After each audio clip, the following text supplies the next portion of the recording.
बाबा साहब भीमराव अंबेडकर जी की 131वीं जन्मशती पूरे भारतवर्ष में मनाई जा रही है। इसी उपलक्ष्य में आज स्वर्ण जयंती सभागार के अंदर लेडी हार्डिंग अस्पताल और कलावती हॉस्पिटल के संयुक्त तत्वाधान में रहे संयुक्त निदेशक डॉक्टर रामचंद्र जी, उप प्रधानाचार्य डॉक्टर रमेश लाल, अतिरिक्त चिकित्सा अधीक्षक श्रीमती सुनीता कामरा जी, श्री विशंबर दयाल जी, महासचिव कर्मचारी यूनियन श्रीमती पूजा भास्कर जी मौजूद रहे। और क्या कुछ कहा यहाँ के निदेशक रामचंद्र जी ने, आइए जानते हैं, सुनते हैं।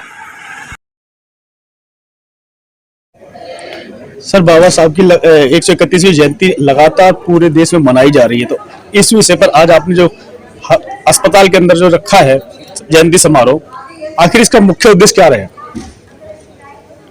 बाबा साहब का संदेश अपने संस्था में काम करने वाले सारे एम्प्लॉयज़ को अवेयर करना, उसके बारे में अवगत कराना और उनसे कमिटमेंट करवाना कि वो अपने कार्य के प्रति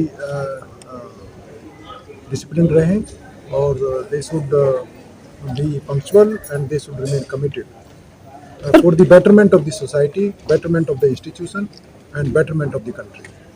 आपके बगल में भारत का संविधान रखा हुआ है जो कि बाबा साहब ने स्वयं लिखा था, सभी का मानना है, मगर अभी तक संविधान को पूर्ण रूप से लागू नहीं किया गया। इसके पीछे की क्या मंशा हो सकती है? लागू तो कर दिया गया है जी। देखिए, हर चीज़ को थोड़ा सा समय लगता है, हर चीज़ को थोड़ा सा समय लगता है और मेरा पूरा विश्वास है कि ये पूरी तरह लागू होगा, हमारे फायदे के लिए ही हो, हमारे देश के लिए, हमारे कंट्री पहलों के लिए, सभी के लिए फायदे की बात होगी जब ये पूरी तरह से लागू हो जाएगा। क्योंकि बाबा साहब ने कहा था कि चाहे कितना भी अच्छा संविधान हो, अगर जो प्रॉपर तरीके से इम्प्लीमेंट नहीं हुआ, सही ढंग से इम्प्लीमेंट नहीं हुआ, तो फिर ये एक बुक ही बन करके रह जाएगा। सर, बाबा साहब हर तरीके से हर क्षेत्र में हर विश्व रत्न कहे जाते हैं। भारत में तो अलग बात है, विश्व रत्न कहे जाने व्यक्ति जो आज भारत में नदारत से रूप में दिखाई देते हैं, जो इस तरीके से आजकल की जो परिकल्पनाएं चल रही हैं, वो आपको लगता नहीं है कि कुछ ना कुछ उलटफेर करने की बात चल रही है? मेरे को नहीं लगता।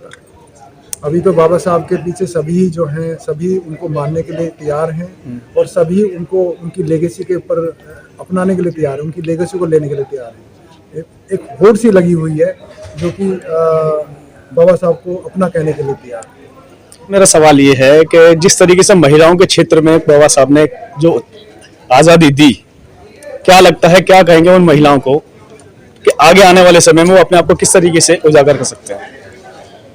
जिस तरीके से संविधान में प्रोविज़न रखे गए महिलाओं के लिए, और मुझे तो दिखता है अपने आसपास देश में, विदेश में भी दिखता है, और हमारा देश जो विदेशों के, जिस तरह से विदेशों में महिलाओं को आज़ादी है, जो उनको अधिकार है, और मुझे तो कहीं उसमें कोई कमी नहीं दिख रही है कि हम उनके बराबर नहीं हैं।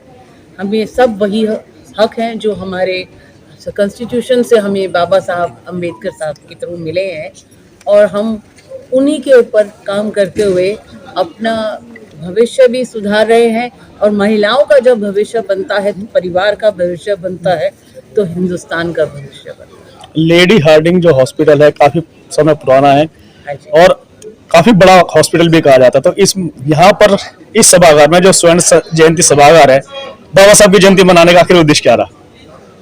इस उद्देश्य को यही एक बार दोबारा स्मृति में लाना है, फिर दोबारा से एक याद करना है कि क्या क्या वो विरासत में जो हमें बाबा साहब दे गए हैं, उनको हमें समझना है और अपनी ज़िंदगी में लगाना है, अपने ऑफिस में लगाना है और अपनी सोसाइटी में लगाना है, अपनी देश में उसको लागू करके हमें अपनी ज़िंदगी को सुधारना है। तो वो महिलाएं जो अभी भी शिक्षा से थोड़ा दूर रहती हैं या गांव इलाके में, देहात इलाके में रहती हैं, शिक्षा से थोड़ी वंचित है, उनको आप क्या संदेश देंगे? मेरा यही संदेश है कि महिलाओं, अब वक्त आ गया है, अब उठिए और आके अपना हक लीजिए, अपने परिवार के लिए करिए, अपने देश के लिए करिए। आप अगर ऊपर उठेंगे तो आपके बच्चे भी पढ़ेंगे, आपका परिवार भी पढ़ेगा, आपका संसार भी बढ़ेगा और हमारा देश भी आगे बढ़ेगा। सर, आपसे मेरा सवाल ये है कि इस समय लगभग पूरा महीना बाबा साहब की जयंती के लिए मनाया जाता है। उनमें कुछ ऐसी खास बातें बताएं कि जो लोगों को, जनता को, भारत के लोगों को जाननी चाहिए।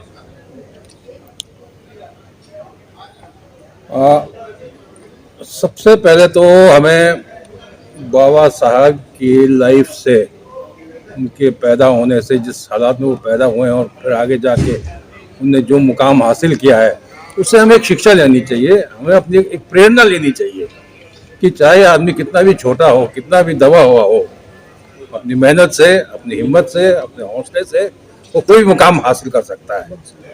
तो मुझे लगता है कि जैसे बाबा साहिब ने सिर्फ हमें कॉन्स्टिट्यूशन नहीं दिया है, बाबा साहिब सिर्फ दलितों के हित में बोलने वाले नहीं थे, वो हर उस इंसान के साथ थे जो कि पिछड़ा हुआ था। वो हो सकता है वो अग्रणी जाति का भी हो, चाहे पीछे जाति का भी हो। उसने जो कानून बनाया और संविधान है वो सबके लिए बराबर है, वो सबके लिए ऊंच नीच, छोटे बड़े सबको बराबर हक देता है। तो उसने हमें ये मौका दिया है और हमें यही प्रयास करना चाहिए कि हम उनकी इन बातों को याद रखें, उनसे प्रेरणा लेके हम उनके इन सिद्धांतों को पूरा करने की पूरी कोशिश करें। सर, जनता से क्या उम्मीद करेंगे आप, क्या अपील करेंगे? जनता से अपील, उसको ज़्यादा से ज़्यादा पढ़ें। जितना ज़्यादा पढ़ेंगे उनको शिक्षा का महत्व पता लगेगा, करेंसी का महत्व पता लगेगा। हर सिस्टम जो देश में बना हुआ है, उस देश में बाबा साहब का क्या कंट्रीब्यूशन है, उसके बारे में उनको पता लगेगा। जिस दिन वो पढ़ लेंगे बाबा साहब को, उस दिन उनको पता लगेगा और उसी दिन आप देखेंगे कि he will be a transform. वो चेंज हो जाएगा, उसकी थिंकिंग चेंज हो जाएगी, उसका विचार चेंज हो जाएंगे, उसकी कमिटमेंट चेंज हो जाएगी, सब चीज़ें चेंज हो जाएगी। मुझे लगता है कि समाज में कभी ऊंच नीच होता रहता है, अच्छाई बुराई चलती रहती है, पर जब जब ऐसे मौके की भनक हमें लगती है तो मुझे लगता है कि हम लोगों को अपने आप को इतना सशक्त करना है कि ऐसी सिचुएशन को हम फेस कर सकें। ये हमारी तरफ से हमें हिम्मत नहीं हारना चाहिए। हमें ये नहीं सोचना चाहिए कि अब तो हम सब हमारे अगेंस्ट हैं और हम कुछ नहीं कर सकते हैं। पॉलिटिक्स में प्रॉब्लम है, जॉब में प्रॉब्लम है, तो इसलिए हमें अपने आप पर विश्वास रखना चाहिए, अपने आप को सशक्त करना चाहिए और हम कोई भी प्रॉब्लम को सॉल्व कर सकते हैं और हम अपना हक ले सकते हैं। आज मौका है।